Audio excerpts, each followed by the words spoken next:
তোমাদের সাথে আগের ভিডিওতে শেয়ার করেছিলাম যে আমাদের এলাকায় একটি উৎসব চলছে, যেটা হচ্ছে নাট্যবন্ধন স্মৃতি উৎসব। এই নাট্যবন্ধন স্মৃতি উৎসবটা 27 বছরে পদার্পণ করেছে, যেটা আয়োজন করেছে সুভাষগড় স্পোর্টিং ক্লাব।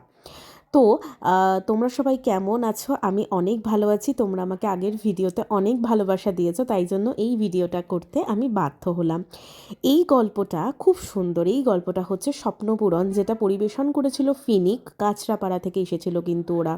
তো মোটামুটি নাটকটা 8:30টায় শুরু হয়ে গেছিলো। নাটকের কনসেপ্টটা তোমরা ভাবতে পারবে না যে এত সুন্দর ছিল ওদের কনসেপ্টটা, যে একটা বাচ্চা, মানে এখনকার দিনে মা বাবারা যে বাচ্চাদের ওপর নিজেদের স্বপ্ন পূরণগুলো করতে চায়, বাচ্চাটার যে সে কী ইচ্ছে, বাচ্চাটার যে কী আকাঙ্ক্ষা, সেটা পূরণ করতে বাবা মারা দেয় না। এটা নিয়েই ছিল সেই গল্পটা। এখানে তোমরা একটা বাচ্চা ছেলেকে দেখতে পাবে, ও কিন্তু খুব সুন্দর অভিনয় করেছে।